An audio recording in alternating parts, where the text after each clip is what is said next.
الله ربي والإسلام ديني. Digantikan oleh Abu Bakar juga dilakukan karena ini pesan Rasulullah.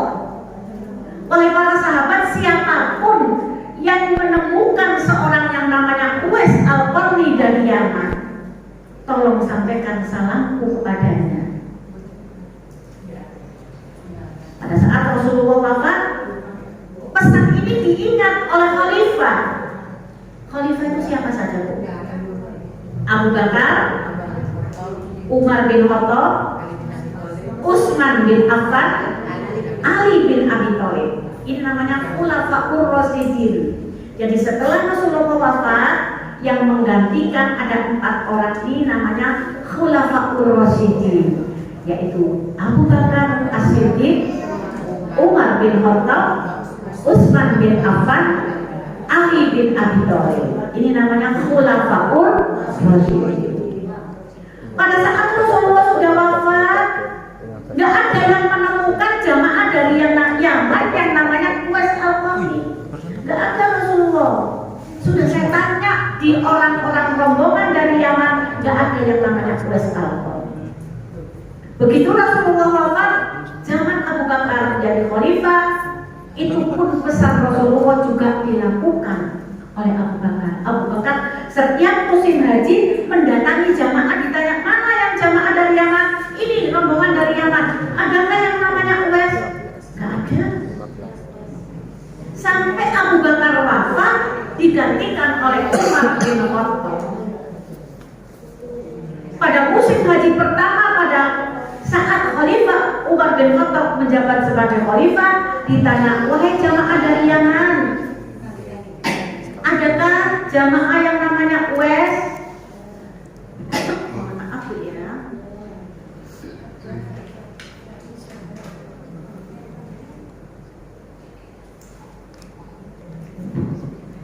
Adakah jamaah yang bernama Uwais? Gak ada yang jawab. Begitu tahun kedua dari pemerintahan Umar bin Khattab, itu pun juga dilakukan oleh Umar bin Khattab mendatangi para jamaah yang melaksanakan ibadah. Wahai jamaah dari Yaman, apakah ada jamaah kalian yang namanya Uwais? Orang-orang Yaman kaget. Uwais? Memangnya ada apa dengan Uwais? Iya Khalifah, ada. Jamaah kami dari Yaman namanya Uwais Al-Qarni. Di mana dia sekarang? Oh, dia di sana. Dia itu anak miskin yang memang dia berangkat bersama kami. Dia kami bayar untuk mengawal atau apa ya? Kalau ternak-ternak kami yang dari Yaman itu, dia untuk mengembala ternak-ternak kami. Dia kan siap saya kasih bayarannya itulah dijadikan untuk berangkat ke Mekah untuk melaksanakan haji. Artinya Uwais itu anak miskin, para ibu sekalian.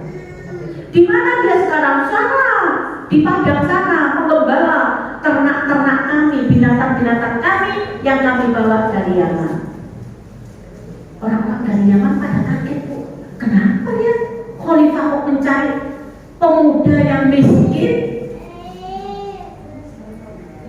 Dipikir Khalifah Umar bin Khattab pada saat dipeseni Rasulullah untuk menyampaikan salam kepada seorang dari Yaman yang namanya Uwais Al-Qarni itu, dia seorang ulama atau seorang kiai atau seorang bangsawan. Ternyata para ibu sekalian, Uwais ini adalah anak pemuda miskin, dan dia berangkat menunaikan ibadah haji itu dari upah orang-orang Yaman karena dia disuruh untuk menjaga gembalanya. Datanglah Khalifah Umar dengan Ali datang ke Padang, di mana di situ para binatang-binatang orang-orang yang kaya itu digembala oleh Uwais. Maka Khalifah Umar berkata, wahai pemuda, apakah kamu yang bernama Uwais? Iya, saya Uwais. Ada apa Khalifah? Sampai panjenengan datang ke sini kata Khalifah Umar bin Khattab, wahai Uwais, saya ada titipan salam Rasulullah Shallallahu Alaihi Wasallam kepadamu. Waalaikumsalam warahmatullahi wabarakatuh, kata Uwais. Memangnya apa, Uwais, yang kamu lakukan sehingga kamu mendapatkan titipan salam khusus dari Rasulullah Shallallahu Alaihi Wasallam?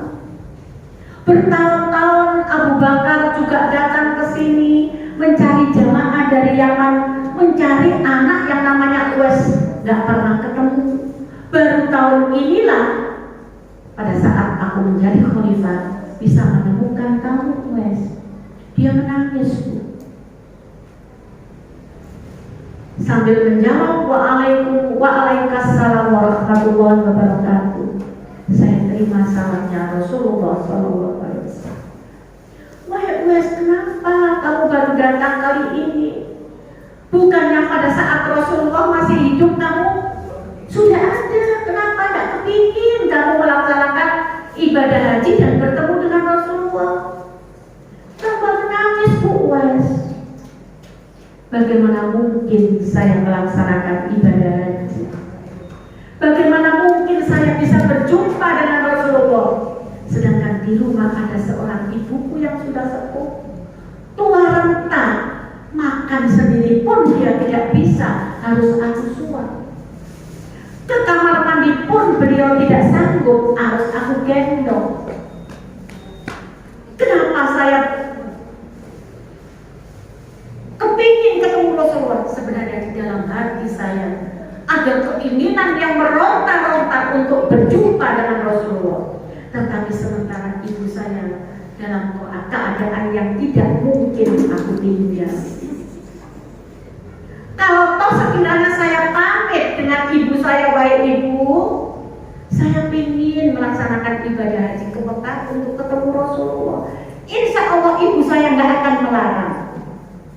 Tetapi saya membaca bahwa di batin ibu saya tidak akan mengizinkan saya, karena kondisi yang akan saya tinggal ke Mekah, ibu saya tidak mampu makan dan ke belakang dengan sendirinya. Oh, mengangguklah Khalifah Umar bin Khattab. Inilah Uwais, amalan yang kamu lakukan sehingga kamu mendapatkan titipan salam dari Rasulullah Shallallahu Alaihi Wasallam. Lalu kenapa kamu sekarang kok sudah berangkat haji? Bagaimana keadaan ibumu? Dia nangis, Bu. Kenapa tahun ini saya bisa melaksanakan ibadah haji bersama dengan jamaah dari Yaman? Karena 2 atau 3 bulan yang lalu ibumu sudah wafat. Sehingga walaupun saya tidak memiliki uang sepeser pun, maka saya rela untuk mengembala ternak-ternak orang Yaman yang dibawa untuk melaksanakan ibadah haji dengan upah yang saya gunakan untuk melaksanakan ibadah haji. Oh gitu, Uwais. Inilah Uwais, keistimewaan yang engkau miliki, ketaatannya seorang anak kepada seorang ibu, sehingga dia mendapatkan titipan khusus salam dari Rasulullah Shallallahu Alaihi Wasallam. Inilah para ibu sekalian, keistimewaan seorang mar'atus sholihah. Benar katanya al-jannatu tahta aqdamil ummat, bahwa di telapak para kaki ibu muslimah ada surga di hadapan anak-anaknya. Beruntunglah para ibu sekalian kita yang masih menangi ya dulu dengan ibu-ibu kita, anak-anak yang sekarang masih memiliki ibu, bertaat kepada kedua orang tua, khususnya kepada ibu. Karena doa ibu dan doa orang tua itu mustajab.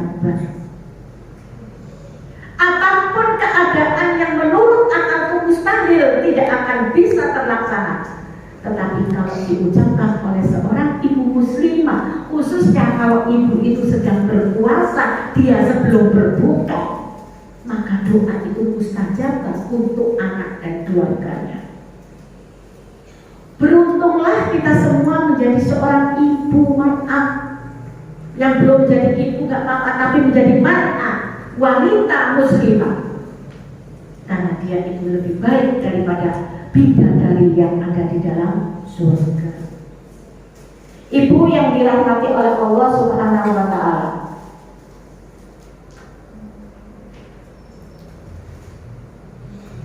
ada sebuah hadis lagi yang juga menerangkan bahwa mar'atus sholihah itu adalah merupakan hiasan dunia yang terindah. Baik dia masih gadis menjadi mar'ah, kalau dia sholihah itu menjadi hiasan dunia. Kalau dia menjadi ibu adalah ibu yang mustajabah doanya di hadapan anak-anaknya. Hadisnya berbunyi ini, ad-dunya mata'un. Dunia itu adalah perhiasan. Wa khairu mata'uha mar'atus sholihah. Yang saya baca tadi ya. Dan sebaik-baik perhiasan dunia itu adalah mar'atus sholihah, wanita yang sholihah. Wanita sholihah itu apa saja? Taat beribadah.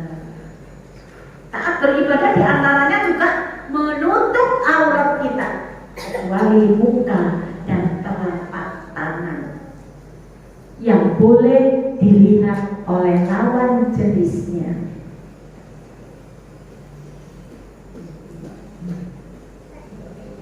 Idza nadarta ila ad-dunya mata'un wa khairu mata'uha al-mar'atus sholihah. Idza nadarta ilaiha syarratka. Jika dia sudah bersuami, maka apabila suaminya itu melihat kepada istrinya itu selalu menyenangkan hati suami. Kalau dia belum bersuami, kalau orang tuanya melihat kepada dia, maka orang tua itu menjadi senang dan tentrem adem hatinya. Tidak hanya kalau dilihat suami itu menyenangkan, tidak hanya di tanggal-tanggal muda, tanggal 1 aja dia banget. Kalau sudah tanggal 10 sudah gak ketawa mesem aja. Mulai 20 ke atas pura-pura gak dengar. Mulai 29 sampai 30 gak dengar buas. Bukan itu yang disebut mar'atus sholihah kalau dia sudah bersuami. Idza nadarta ilaiha syarratka. Jika suami melihat dia, senang hati suaminya, baik tanggal 1, 10, 20 ataupun 30. Enggak pakai lihat tanggal. Wa idza amarta ata'atka. Jika dia diperintah oleh suaminya, dia taat. Diperintah apa saja, pagi, siang, malam, selama perintah itu tidak melanggar syariat ajaran agama Allah, seorang istri harus taat kepada suaminya. Sehingga ada sebuah hadis mengatakan ada seorang tua, ibu sedang sakit. Karena kalau seorang perempuan sudah menikah, itu haknya sudah diberikan kepada suaminya. Qabiltu nikahaha wa tazwijaha bil mahril madhkur. Aku terima nikahnya Putri Susilowati, Putri siapa ini namanya, dengan mas kawin ini. Artinya pada saat kita diijab kabulkan oleh orang tua kita secara sempurna itu menjadi hak milik suaminya. Tentunya ibu-ibu sekalian, kalau suami yang soleh, ya, kalau ada seorang ibu sakit, ya, Ini suami yang soleh ya. Makanya kalau cari suami itu yang soleh. Ya Mas ya. Nanti kalau cari istri yang solihah. Mbaknya kalau cari suami yang soleh. Karena tidak ada suami yang soleh melarang anaknya kepada orang tuanya, walaupun sebenarnya dia itu hak sepenuhnya adalah untuk suami. Kalau kita punya suami nggak soleh, ibu bisa selama yang saya bilang oleh Allah, ini akan dipegang, walaupun dia nggak termasuk suami yang soleh. Kamu itu kan nggak boleh ke rumah orang tua tanpa izin aku. Memang aturannya demikian. Tetapi bagaimana seorang sikap suami yang soleh melihat orang tuanya sakit, nggak mungkin suami tidak akan mengizinkan seorang anak akan datang ke rumah orang tua. Tetapi seorang istri, dia wajib taat kepada suaminya, walaupun itu yang sakit orang tuanya, tetapi dia harus izin kepada suami. Kebalikannya, suami tidak mengizinkan kalau ada seorang anak melihat orang tuanya sakit, dia nggak akan mungkin tidak mengizinkan dia meninggalkan rumah, walaupun dia tidak di rumah untuk mendatangi orang tuanya yang sedang sakit. Ini adalah timbal balik.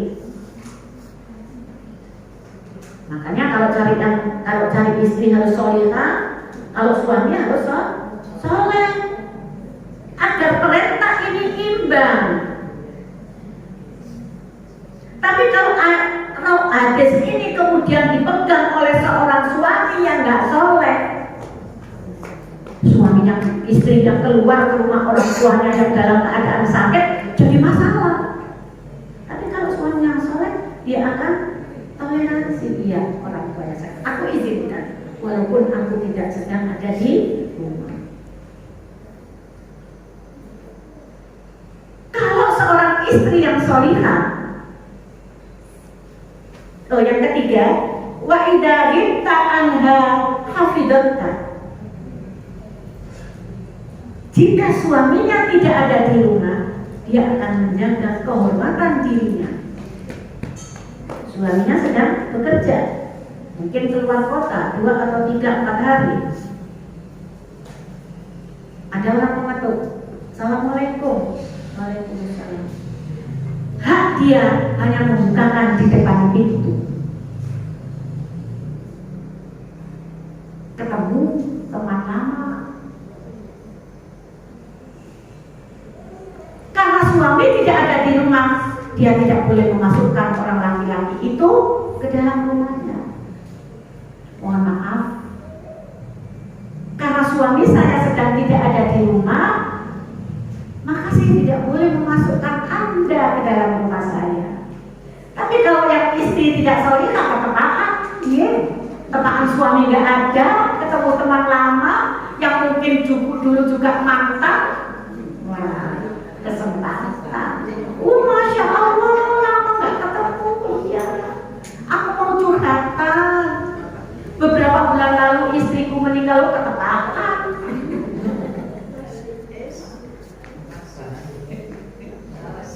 Ini kalau bukan mar'atus solihah istri kita, itu akan terjadi.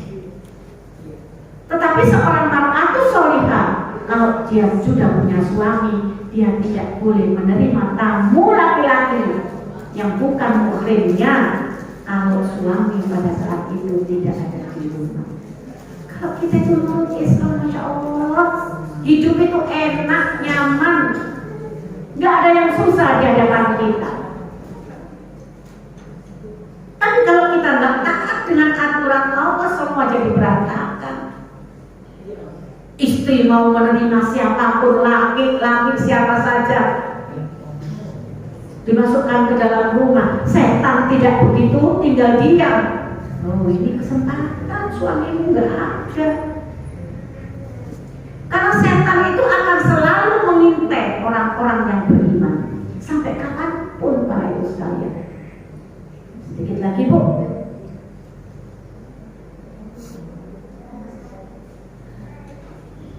Wa idza amartaha atau akad, jika diperintah oleh suaminya, selama perintah itu tidak menyimpang dari ajaran agama Islam, seorang istri harus taat. Wa idza ghibta anha hafidhatka, dan dia akan menjaga kehormatan selama suaminya tidak ada fi nafsiha wa maliha, baik diri dan hartanya. Jadi yang kita jaga pada saat suami kita tidak ada di rumah, kehormatan diri kita sebagai seorang istri dan harta milik suami kita juga wajib menjaganya. Ibu-ibu yang dirahmati oleh Allah, selama kita menjadi hamba Allah yang taat kepada Allah, semuanya itu nyaman, nggak ada susah, nggak ada sulit. Kadang-kadang manusianya saja yang nggak mau taat dengan aturan Allah, sehingga semua jadi semerawut berantakan. Jadi para ibu yang dirahmati oleh Allah, karena kita yang hadir saat ini kecuali Mas dua ini adalah mar'ah, ya, insya Allah mar'atul sholihah, baik yang sudah bersuami atau belum, ingat bahwa Allah menjadikan kita itu istimewa.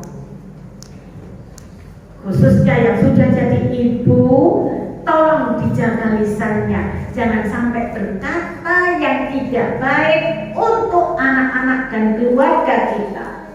Dan kalau kita punya masalah dengan keluarga, khususnya kita sebagai seorang ibu, mohonlah yang dimana menurut akal itu nggak akan terjadi, tetapi kalau kita seorang wanita, seorang ibu berdoa untuk keluarganya, yang mustahil akan dikabulkan oleh Allah. Mintalah para ibu sekalian, apapun yang menjadi kesusahan kita seorang ibu punya kesempatan untuk mendoakan anak dan keluarga kita agar menjadi keluarga yang soleh dan solihah, anak dan keturunannya anak yang soleh dan solihah, sehingga menjadi qurrata a'yunin. Syaratnya para ibu sekalian, agar doa kita itu dikabulkan oleh Allah, tentunya tidak semua mar'ah, tidak semua perempuan,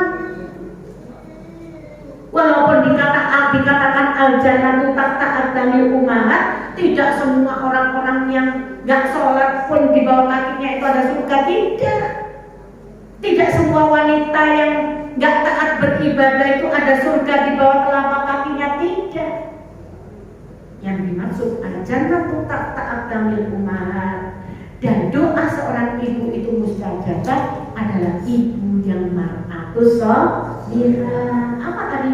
Taat beribadah, melaksanakan perintah Allah, menjauhi larangan Allah. Itu adalah syarat seorang ibu yang doanya mustajabah di hadapan Allah Subhanahu wa ta'ala. Makanya para ibu sekalian, sekesal apapun hati kita, mungkin anak kita itu berbuat salah kepada kita, tetapi doa yang dikeluarkan jangan doa yang jelek.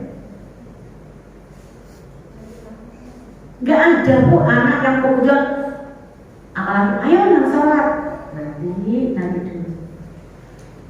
Maka jangan kata-kata yang jelek yang harus kita keluarkan. Kadang-kadang disuruh anak itu masih ada yang bandel gitu. Jangan mengeluarkan kata-kata jelek untuk keluarga kita. Doakan ya Allah, mungkin dia melakukan seperti itu, dia nggak diberilah hidayah. Insya Allah kalau yang mengucapkan itu seorang ibu, apalagi ibu itu sedang berpuasa, dia seorang mar'atus sholihah, insya Allah mustajabah. Demikian Pak Ibu sekalian, mari kita yang berstatus sudah seorang ibu jangan lupa di 2/3 malam mendoakan anak dan keluarga besar kita agar mereka menjadi orang-orang yang soleh. Amin ya rabbal alamin. Demikian ibu sekalian, karena sudah jam 5:05, saya tutup dan saya akhiri. Billahi taufiq wal hidayah. Wassalamualaikum warahmatullahi wabarakatuh. Ada yang perlu ditanyakan? Ada yang masih belum paham? Apa yang menjadi pertanyaan? Monggo, saya persilakan satu saja yang tanya. Kalau nggak ada, mari kita tutup dengan membaca doa. Alhamdulillah minasyaitonirrajim. Bismillahirrahmanirrahim. Alhamdulillahirabbil alamin. Arrahmanirrahim. Maliki yaumiddin. iyyaka na'budu wa iyyaka nasta'in ihdinas siratal mustaqim siratal ladzina an'amta 'alaihim ghairil maghdubi 'alaihim waladdallin. Ya Rahman, Ya Rahim, Ya Karim, Ya Aziz, Ya Ghaffar, Ya Qudus, Ya Sami, Ya Basir, Ya Hayyu, Ya Qayyum, Ya Hayyu, Ya Qayyum, Ya Hayyu, Ya Qayyum, bi rahmatika ya arhamar rahimin. Allahumma ighfir lil muslimina wal muslimat wal mu'minina wal mu'minat al ahya'i minhum wal amwat.